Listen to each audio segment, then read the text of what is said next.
I've been meaning to do this for a long time, but I'm kind of preoccupied at the moment with getting the website up and running and a couple other surprises.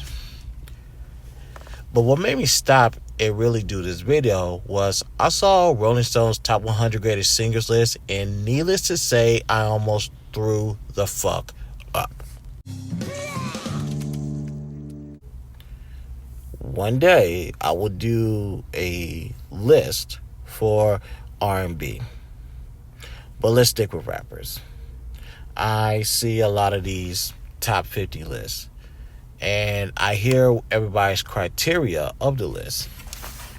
And needless to say, the criteria ain't got shit to do with the artist's work. Not at all. Now, you have your personal favorites, then that's something different. You are allowed to have a personal favorite. But we need a list that will settle this debate. And it can only be changed in ranking depends on the project that artist puts out. For those who don't understand what I'm getting at, let's go to April 23rd, 2016. What happened that day in history? Beyonce dropped her album Lemonade. I would say either a couple of days or a couple of weeks later, I critiqued the album from beginning to end. And there is a metric on how to critique an album. The grade I gave Lemonade on the first listen was an 82.7 with 4 songs that I personally enjoyed. But I was still able to give an objective listen to through the entire album. So you're going to say that's 100%. Well, on the first try, no. And you're trying to get people on the first try. But I will say this, when it comes to R&B or pop to a lesser degree, those have the ability to grow versus rap. Not saying rap will ever do it. Just when I critique my music, when it comes to the rap genre, that is it. I do not like the song months, years down the road. Still the same.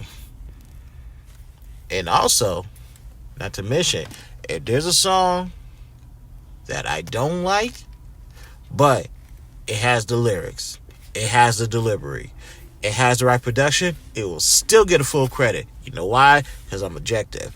So that means I am fully capable of placing my personal feelings to the side and give you an honest review of an album. So with that being stated, all you guys who put out these top 50 lists, I'm going to go through each rapper on that list, and I am going to listen to their entire catalog within a year span. It's 52 weeks in a year. That means that's at least one rapper per week I can listen to with 2 weeks off. I will commit to that. And actually, there's one other thing that I need to bring up.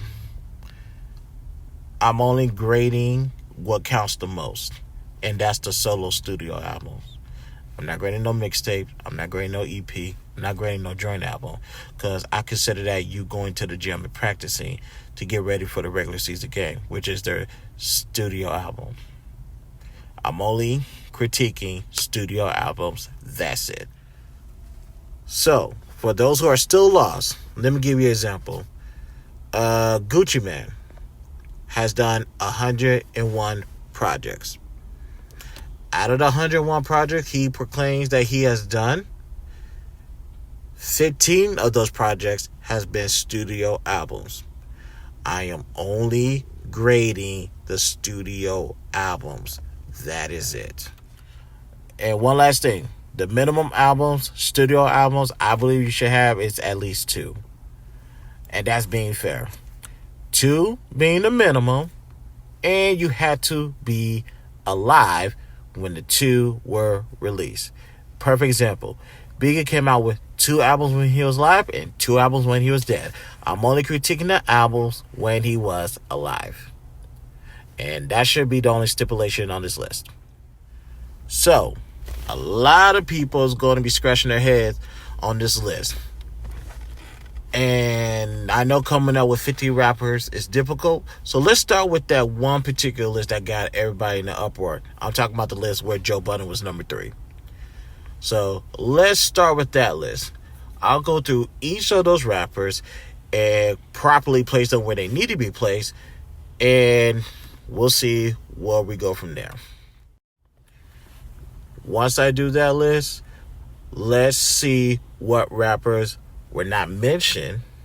So that way I can still go through their albums throughout my lifetime, give it a proper critique, and I can tell you where it goes in the top 50 and where someone needs to be dropped down.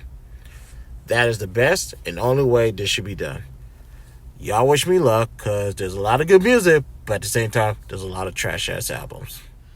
So, I'm going to go back to working on this website and working on another surprise that I can't wait to show y'all.